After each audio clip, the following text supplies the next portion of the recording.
Why did LeeAnne Locken attack Carrie Brittingham on air? Did Kelly Dodd really praise COVID-19? Why did Phaedra Parks start that vicious rumor? These Bravo stars went way too far and got booted from the network. The most dramatic firing Bravo has ever done came in June 2020, when the network fired 4 cast members from Vanderpump Rules for racist comments and behaviors, per Deadline. Stassi Schroeder, who had arguably been the star of the show since it first started in 2013, was amongst those let go.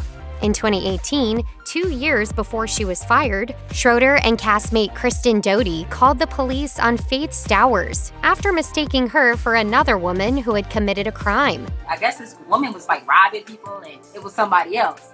But it was just funny because they thought it was me because it was a black woman with a weave. As Schroeder came under scrutiny, critics were quick to note that she had made numerous insensitive comments and jokes regarding race on previous episodes of her podcast. Schroeder took to Instagram to address the comments, saying, "It is important that I continue to take accountability for what I have said and done, while pushing myself to do better. I have grown significantly from the person I was then, and I am still filled with remorse and regret for the hurt I caused." Like Stassi Schroeder, Kristen Doute was one of the original Vanderpump Rules cast members, though her fan base has never been as devoted or vocal as Schroeder's. Given that both women called the police on Faith Stowers, they faced the consequences together. But, at the end of the day, that was their choice, and I had to accept it and move on. Doute also apologized on Instagram in the aftermath of the scandal, but before her firing. She wrote in the now-deleted post, "Although my actions were not racially driven, I am now completely aware of how my privilege blinded me from the reality of law enforcement's treatment of the Black community, and how dangerous my actions could have been to her." In addition to Stassi Schroeder and Kristen Doute, 2 Vanderpump Rules newbies were sacked in Bravo's roundup of problematic personalities. One of these was Max Boyens, who was, at the time, the general manager of Tom Tom, the bar co-owned by Tom Schwartz, Tom Sandoval, Lisa Vanderpump, and Vanderpump's husband, Ken Todd. The reason for Boyens' firing was a host of offensive and racist tweets that were uncovered after he was already on the show. The kind of thing that one would think Bravo would look for before hiring someone. I mean, that can't not affect how you think of someone, and those tweets were awful. Boyens was apologetic after his tweets surfaced mid-season, 8 years after they had been posted, telling Us Weekly, "It is not a representation of who I am. I am shocked I ever tweeted that, and I am disgusted and embarrassed. I am truly sorry." While Boyens was fired from Vanderpump Rules, he was not let go from his position at Tom Tom, remaining there for another year. Brett Caprioni was the 4th person involved in the Vanderpump Rules firing in June 2020. Between 2011 and 2013, Caprioni published multiple offensive tweets. Most of them focused on race, though some also had sexist undertones. Since he'd only been on the show 1 season, Caprioni's firing didn't make many waves. But his tweets were problematic enough that Bravo dropped the Sir Waiter. I'm doing my best to move forward and be the best person I could be and try to emulate that to everybody else. Jax Taylor helped catapult Vanderpump Rules to cultural significance. He got away with a lot of questionable behavior over the years, like the time he was arrested for stealing sunglasses in Hawaii. Dude, you can afford the glasses, so why are you stealing them now? But when his co-stars' firings put the show under a microscope, Taylor and his wife, Brittany Cartwright, were next on the chopping block. Taylor's firing came on the heels of a number of allegations related to racist and transphobic actions and commentary. Former Vanderpump Rules cast member Billie Lee, a transgender woman, had long claimed Taylor refused to film with her because she was trans. According to a post Billie Lee wrote on her blog, an unnamed co-star, who many assumed to be Taylor, tried to get her fired because he was uncomfortable.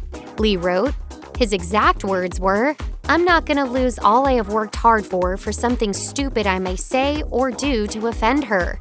According to the U.S. Sun, Taylor was also called out for racist comments about 90 Day Fiancé star Jay Smith and his former co-star, Faith Stowers. Thomas Ravenel was a central component of Southern Charm for its first 5 seasons, and so it is unsurprising, but still disappointing, that Bravo was slow to act when his true nature was exposed to the public. According to People, Ravenel was accused of sexual assault in June 2018, though Bravo did not fire him then, despite the accusations from multiple women. Ravenel's nanny, Dawn Ledwell, told People, "I was corralled into the master bedroom and he shut the door behind me. I turned around and he had his pants dropped, not wearing underwear. He was blocking the door. I was mortified, embarrassed, and scared." A second woman made similar allegations. In September 2018, Ravenel was charged with assault and battery, per The Hollywood Reporter. WCSC reported that Ravenel received no jail time after pleading guilty to the charges, despite photographic evidence of injuries to Ledwell's neck and chest area. Radar Online also reported that he paid his former nanny's attorney's fees and made an $80,000 donation to a rape-focused charity. Despite knowing of the allegations for months, Bravo did not fire Ravenel until after the official charges were filed, and they have since allowed him to return as a guest. He appeared in Season 7 alongside his ex, Catherine Dennis.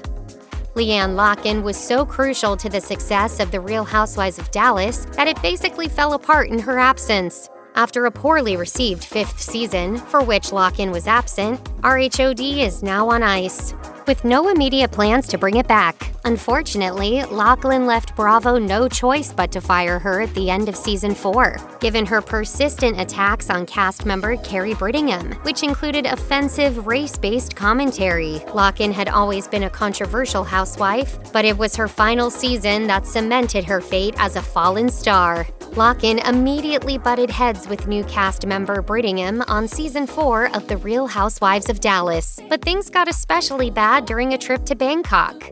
She made numerous offensive comments on camera about Brittingham's Mexican heritage. I didn't mean it Mexican in a derogatory way, or I wouldn't speak Mexican. According to Dave Quinn's book, Not All Diamonds and Rosé, many of the RHOD ladies, including Locken, assumed Bravo would not air her terrible comments. Locken was also skewered at the reunion, not only by the cast, but also by Andy Cohen. I agree that was a mistake. I agree that was an error. It was a series of errors. Yeah. The Real Housewives of Orange County star Kelly Dodd is about as controversial as they come, and her polarizing personality and problematic actions eventually caught up with her. You're disgusting! I would not be friends with you because you're so f***ing ugly! After 5 seasons as a main cast member, Dodd was fired following the end of Season 15. While we may never know the exact thing that sent Bravo over the edge, it is clear that Dodd's constant scandals and offensive social media commentary brought the network to a place where they simply could not keep her around, no matter how much drama she stirred up on RHOC. Some of Dodd's problematic social media posts included those mocking Black Lives Matter and COVID-19. For instance, the U.S. Sun reported that at the height of the COVID-19 pandemic, Dodd wrote in her Instagram comments, "It's God's way of thinning the herd." In a 2021 interview with SiriusXM's Jeff Lewis, also a Bravo star, Dodd admitted to being blindsided by the firing. She went on to blame her firing on cancel culture before eventually taking responsibility. Ultimately, I got fired because of myself. I was causing them a lot of grief. Yes. I was causing them a lot of trouble.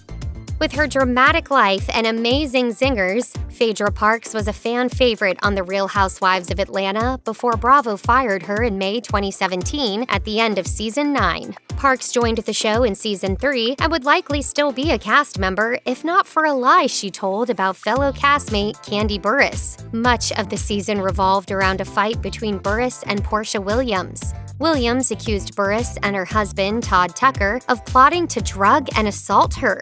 If she's out there telling people this mess, that could ruin my life. As it turned out, that lie came from Parks, which audiences discovered on the explosive season-ending reunion. In Dave Quinn's book, Not All Diamonds and Rosé, the cast discussed how Parks attempted to pin the rumor on producer Carlos King.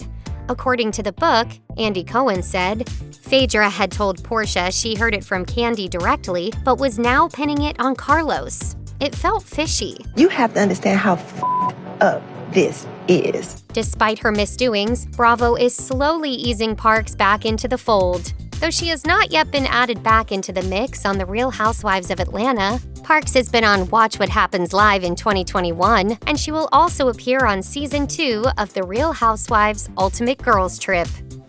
There have been many terrible employees featured on Below Deck and its spin-off, Below Deck Mediterranean.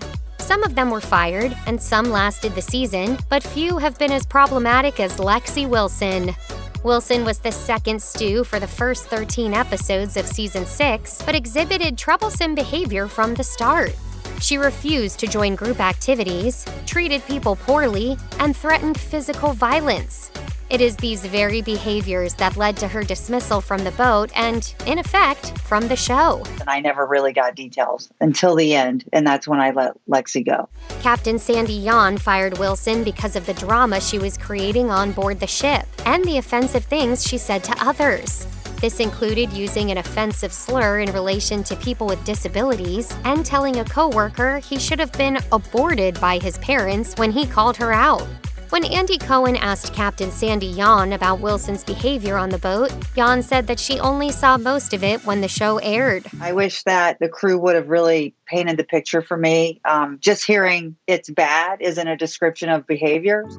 Below Deck Mediterranean alum Hannah isn't the most problematic Bravo star out there. Ferrier had been a cast member since the first season of the program, but was let go in Season 5 after fellow cast member Malia White reported her for having Valium and a CBD vape pen on board the ship. The reason the Valium was such a big deal is because it was not reported properly and thus broke the laws of the sea by being on board. Andy Cohen also pointed out later that the manufacturer of the vape pen confirmed that the pen was designed for THC, not CBD, which would make it a controlled substance, although Ferrier maintains that it was CBD.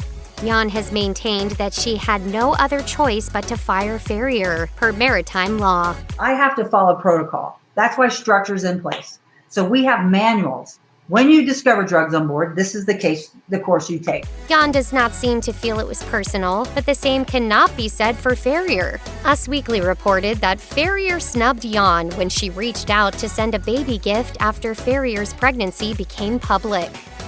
Check out one of our newest videos right here. Plus, even more Nicki Swift videos about your favorite reality stars are coming soon. Subscribe to our YouTube channel and hit the bell so you don't miss a single one.